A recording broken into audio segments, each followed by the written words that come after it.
Wih, beneran sekali yo. Kayaknya sih asli. Kalau denger suaranya asli, Rek.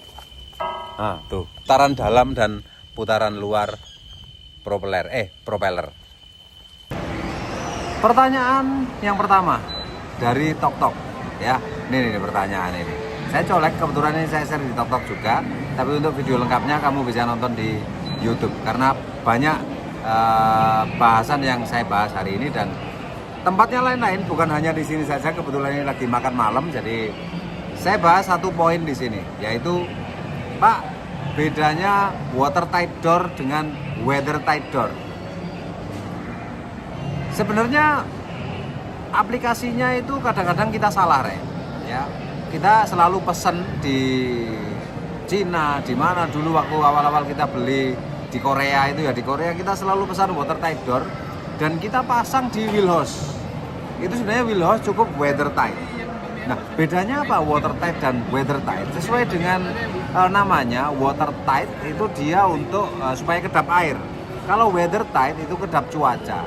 Lalu yang signifikan apa? Kalau dari spek itu sebenarnya kalau watertight itu ditaruh di bawah garis air. Dan tentu ketebalan dari materialnya atau pintunya, watertight door itu tadi, sama dengan ketebalan bulkhead yang dikasih pintu watertight itu. Dia selain menahan air, dia juga menahan tekanan. Dan tekanannya sama dengan tekanan di tangki tersebut. Ya. Kalau weathertight itu sama-sama tangki kedap air, tapi dia ditempatkan di atas main deck. Seperti di akomodasi, kemudian di wheel hose, dia weather. Dia nahan air supaya tidak masuk juga. Misalnya ada hujan, ada badai, air tidak masuk. Tapi dia tidak didesain sekuat watertight door. Ya, karena makanya ketebalan dari weathertight itu biasanya lebih kecil daripada dinding di deckhouse. Misalnya di deckhouse atau accommodation itu tebelnya 8 mili, maka weathertightnya itu mungkin 6 mili saja. Apalagi kalau dia berbahan aluminium ya, bisa kurang dari 6 mili. Ya, fungsi dan penempatan itu beda Mas antara watertight door dan weathertight door. Oke, lalu yang berikutnya mungkin kalian tidak fokus ke sini ya. Saya sedang membuat gambar cell expansion dan di sini juga ada gambar prinsipal struktural yang nanti akan kelihatan di mana deck, di mana inner bottom. Saya jelaskan. Jadi pertanyaan ini, Pak, kebetulan mungkin beliau habis nonton video saya yang menjelaskan mengenai konstruksi kapal dan ini saya tayangkan ulang lagi video saya dan kalian bisa nonton di YouTube thumbnailnya ini. Nah itu ya, jadi videonya tersebut kan nonton aja. Di situ saya jelaskan ada macam-macam jenis konstruksi yang ada di dalam tangki.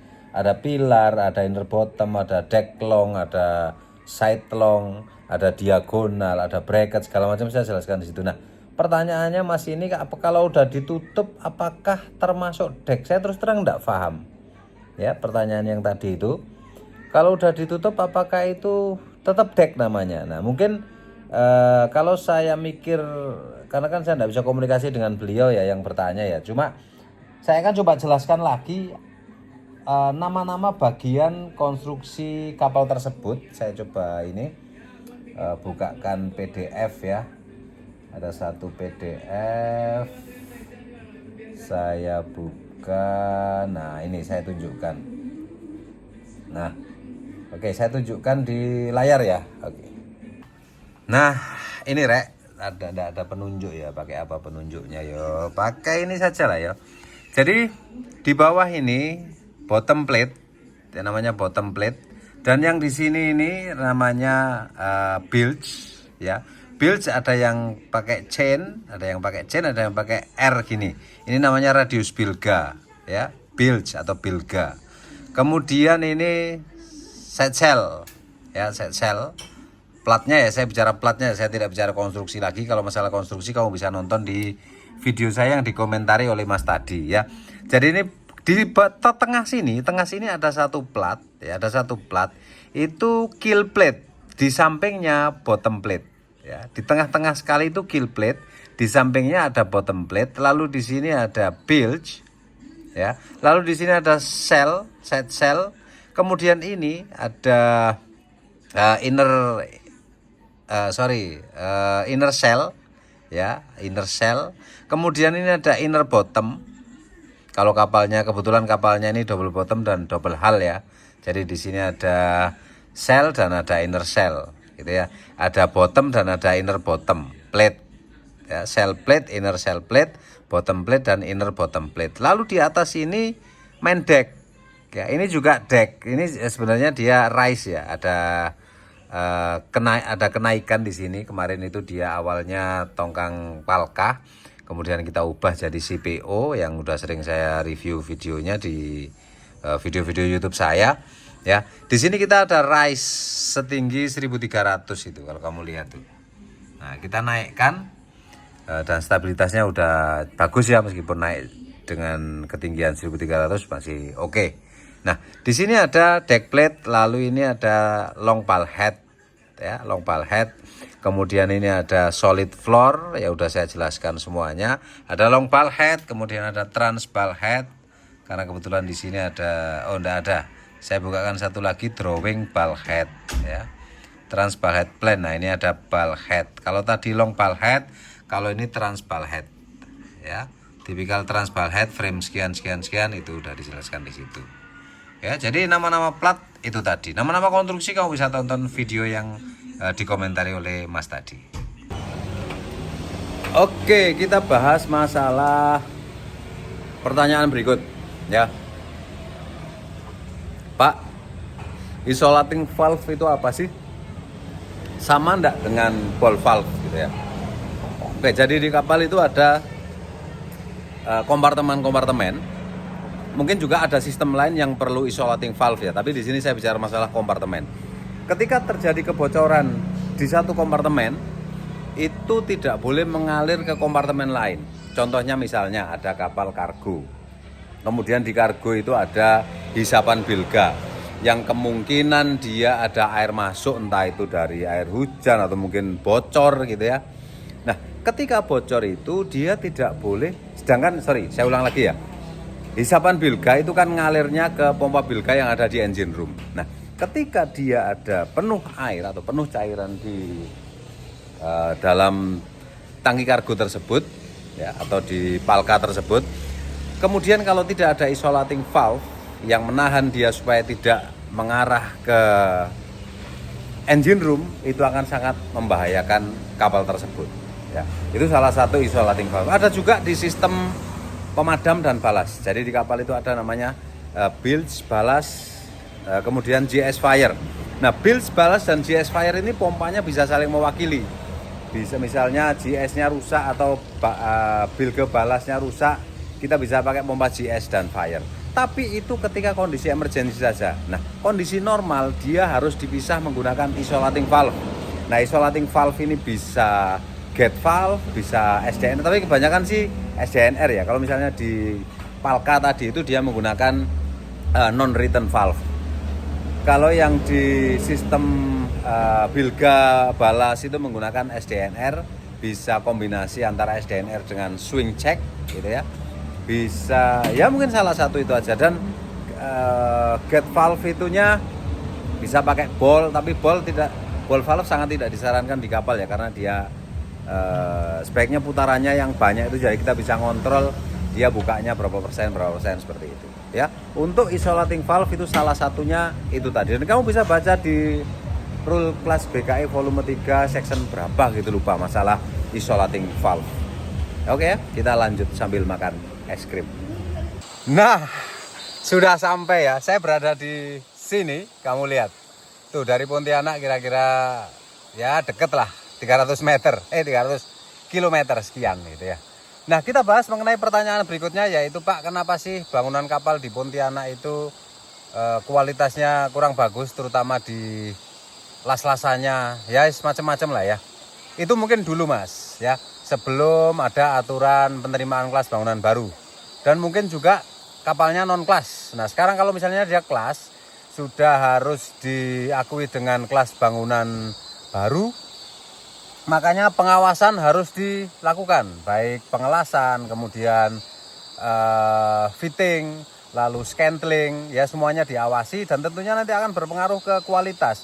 Bahkan di video-video saya kemarin itu saya ada tunjukkan salah satu syarat kapal kelas bangunan baru, yaitu weldernya harus certified dan perusahaan atau galangannya harus punya WPS yang di approve oleh kelas gitu. Tentunya dengan adanya itu nanti pengelasan semuanya segala macam akan sesuai dengan WPS-nya, dan tentunya WPS juga sesuai dengan aturan yang berlaku.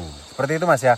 Nah, kalau kalian misalnya menemukan kualitasnya kurang bagus apa segala macam, cuma saya mau tanya, sampean ABK atau OS atau QC atau pembeli atau pemilik kapal, sehingga tahu kualitas atau komplain kualitas kapal di Kalimantan, terutama mungkin yang kalian bahas itu di Pontianak ya, karena video-video yang saya sampaikan selama ini berada di Pontianak. Sampean sebagai apa di situ? Kok bisa mengatakan bahwa kok sampai meriksa las-lasan segala macam itu? Ya mudah-mudahan ke depan sesuai dengan keinginan kita lah ya, kualitasnya bagus, kemudian handal gitu ya. Tentunya harganya murah. Ya, seperti itu. Ya, Sreyo, ini lagi main di sini nih tuh. Sip, itu saja mengenai kenapa kualitas kapal di Kalimantan atau di Pontianak tidak seperti di Malaysia atau di Batam atau di mana. Ya, penjelasannya di situ, Mas. Kalau dulu mungkin tidak diawasi dengan bagus, dengan adanya aturan baru itu PKBB, maka harusnya diawasi, karena dulu itu orang bikin kapal baru dimasukkan kelas gitu. Jadi untuk pengelasan apa segala macam ya tidak diperhatikan seperti itu. Yang penting jadi, tidak bocor, bisa jalan gitu. Ya, itu saja. Wih, beneran sekali yo. Sekarang kita jawab pertanyaan di samping ini. Kebetulan di sini ada propeller, enggak tahu propeller asli atau enggak. Nanti kita lihat ya. Ada pertanyaan di bawah ini. Tuh, Pak. Putaran propeller itu ke dalam atau keluar, Pak, yang bagus, Pak. Nah, ini kalau kita lihat ini, dia ini putarannya ke kanan ya. Clockwise, searah jarum jam. Jadi memang semua kapal yang satu engine, ya saya tidak tahu ya, yang saya temui semuanya itu dia putarannya clockwise atau searah jarum jam. Nah, itu untuk satu engine. Ya, untuk satu engine. Kalau misalnya kita mau pasang dua engine, yang tengah ini tadi, yang tadinya satu engine itu kita geser ke kanan. Kemudian yang kiri kita tambah satu mesin, satu gearbox, satu shaft, dan satu propeller. Nah, tentunya dia harus berlawanan dengan ini. Ketika ini sudah mutar kanan, maka yang sebelah kiri harus mutar kiri. Jadi yang sebelah kanan clockwise, sebelah kiri counter clockwise. Nah, tapi kapal-kapal yang kami bangun di Bahari, Mas, itu selama ini kita balik.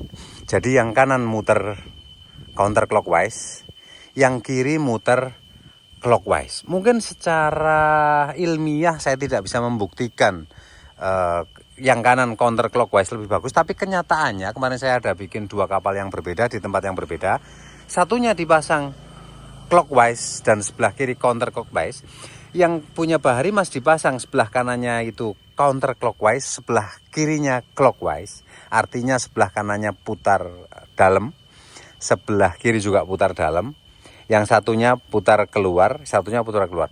Itu kecepatannya berbeda. Ini yo, bismillah. Kayaknya sih asli. Kalau dengar suaranya asli, Rek. Ah, tuh. Yo, asli yo. Ya, tentunya konnya juga asli ya. Jadi hasilnya dengan ukuran kapal yang sama, kemudian mesinnya sama, putaran ke dalam ya, artinya putaran ke dalam itu kecepatannya lebih, Rek. Bisa di atas 10 sampai 12. Yang putarannya keluar atau yang sebelah kanan clockwise, sebelah kiri counter clockwise atau putaran keluar ya, kita anggap yang dua itu ke dalam dan keluar. Yang putarannya keluar itu dia tidak sampai 10. Ya, itu saya buatkan videonya di YouTube juga, si trial waktu itu. Kalian bisa cari sendiri videonya. Nah, tapi saya tidak berani mengatakan bahwa putaran dalam lebih bagus, karena kenyataannya 95% pembangunan kapal di dunia itu kalau dua engine pasti yang sebelah kanan clockwise, sebelah kiri counter clockwise. ya. Jadi mungkin itu Rek, kalian bisa coba sendiri mungkin, atau yang sedang kuliah mahasiswa mau bikin tugas akhir gitu ya, kalian buat perbandingan, minta data kemana ya, boleh juga minta data ke saya nanti untuk yang putaran dalam itu, karena kebetulan kapal yang kami bangun di Bahari Mas itu semua propellernya putaran dalam. Nah, saya akan kasih data kecepatan dia berapa pada saat free running, pada saat balas, pada saat laden, itu nanti kita akan kasih datanya. Kamu juga nyari data di kapal lain, di perusahaan lain mungkin, atau galangan lain yang dia propellernya putarannya searah jarum jam atau clockwise. Nah, itu kecepatannya berapa, kalian bisa bandingkan dan kalian bisa uji gitu ya. Kalau berdasarkan pengalaman saya, kayaknya ya memang yang counter clockwise itu lebih ada tenaganya gitu ya. Tuh Rek, ini asli nih, suaranya tuh ya. Ada 2, itu juga ada. Oh ya. Ya wes, sementara itu pembahasan kita mengenai putaran dalam dan putaran luar propeller. Oke, kita bahas pertanyaan berikutnya ya, mengenai test piece.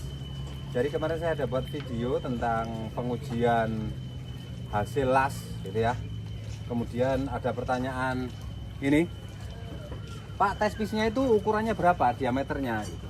Nah, kebetulan juga saya ada satu buah gambar ya, nah ini ya, saya letakkan di sebelah sini gambarnya. Itu adalah gambar material uji. Jadi panjangnya berapa ya, lupa ya. Intinya yang kecil, kalau yang gede-gede yang kanan kiri yang diameternya gede itu untuk pemegang si alat tariknya ya. Kemudian yang diuji yaitu yang kecil, yang diameter kecil, itu panjangnya 7 cm, kemudian diameternya kalau tidak salah 14 mili ya. Itu salah satu syarat untuk pengujian welder certificate, dan itu berhubungan dengan pertanyaan tadi, kenapa kualitas kapal yang dulu yang dibikin di Pontianak itu katanya kurang bagus gitu ya, kurang bagus. Sekarang dengan adanya pengujian itu mudah-mudahan nanti kualitas las-lasannya, sehingga kualitas kapalnya bisa menjadi lebih bagus. Itu ya. Dan ini seperti biasa kita masih lanjut mancing ya. Oke. Ini tempatnya di Pemangkat Rek, Pemangkat. Nah, ini apa? Kira-kira dari Pontianak itu sekian kilo itu. Oleh Rek, enggak yo. Oleh kon. Oh, gak oleh. Ya wes Rek, baru sampai itu. Ya, seendeng-endeng. Ya wes, gitu aja video saya kali ini.